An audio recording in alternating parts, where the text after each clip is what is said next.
Hi, I'm Dan Greenfield, and welcome to the kickoff edition of the Social Media Makeover Forum. Like our in-person Makeover Forum in Charlotte in May 8th this year, our goal is to connect social media experts with small and mid-sized businesses who are grappling with ways to take their engagement to the next level. In today's first segment, I am joined in the V-Link Solutions Studios here in Atlanta with Chris Wise, co-founder of Security 101. They are a small business and they are experts in providing integrated security systems to businesses around the country. Chris, welcome to the show. Thank you for having me. First of all, tell us a little bit about Security 101 and what it does. Security 101, in its basic terms, provides protection of people, property, and profits. That's what we do at Security 101. How we do that is through the implementation of electronic security hardware to include cameras, access control, and burglar alarms. And are you a small business? We are a small business. Here in Atlanta, Georgia, we have less than 15 employees. We do have franchises throughout the country that also have employees as well. Great. So as part of your sales and marketing efforts, you have taken the social media plunge. I mean, you blog, you use Facebook, you tweet, you use YouTube, LinkedIn, all good things. Describe to me a little bit about your target audience and then a little bit about what social media channels you're using to reach them. Well, as discussed, we certainly have taken the plunge and the advice of other business owners and understand the implementation processes of Facebook, Twitter, LinkedIn, YouTube. So we certainly invested our time, our money, and opportunities in those resources. Our target market, to answer your first question, is really any end user of electronic security equipment. The relevance of our social media has been in an effort to do nothing more than get our name out there on a national level so that we have brand recognition. So when we discuss these opportunities with them, at least they know who we are.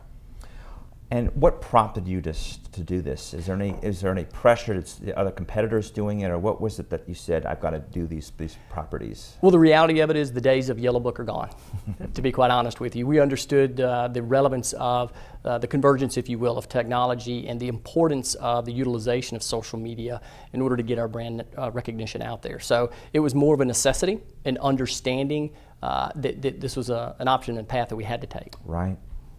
Well, you know, most companies jump headfirst into social media without clear strategic objectives. They said, we've got to do this. So the question I have to you is, do you have a social media strategy to reach your customers and attract your franchisees? Our social media strategy has really been relocated to be honest with you, YouTube and our blog. Not a lot of success in our Facebook ventures.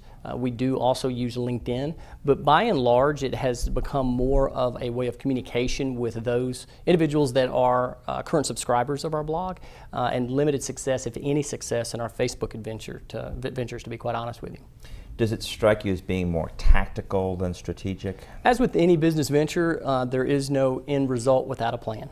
So we understand all too well that we had to have a cognitive way of looking at how is it that we plan on introducing our name to the national market. Rewriting that plan is something that we do in all business aspects that we have, and that's kind of where we are today. We certainly took the plunge. Now we're looking at and investigating what is the right way for us to rewrite this plan to leverage our time investment more appropriately. In terms of your overall marketing sales strategy, how would you rank the social media piece of it?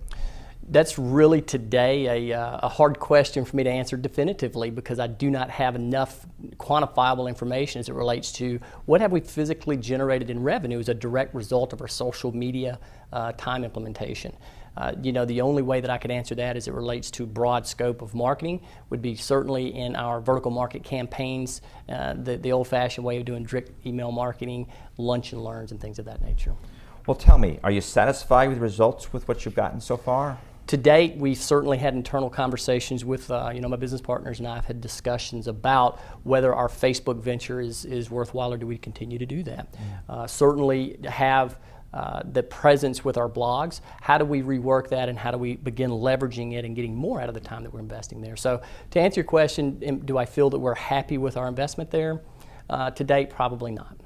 Well, that's why you're a perfect candidate for a makeover. So tell me, as you wrap up the first segment here, tell me, what do you think success would look like for you in the social media space? To be quite honest with you, what success would look like for me and my business partners would be brand recognition. A coast-to-coast brand recognition that has a definable following, so that anytime we post relevant information in our industry, that we can be able to measure and monitor how many people are actually getting that information through our social media. Perfect. Well, Chris, thank you for giving us a quick snapshot of how you're using social media and the obstacles that you're facing to get you to the next level. When we return, we'll jump right into the social media makeover consultation with our social media experts. And you're watching the video edition of the Social Media Makeover Forum.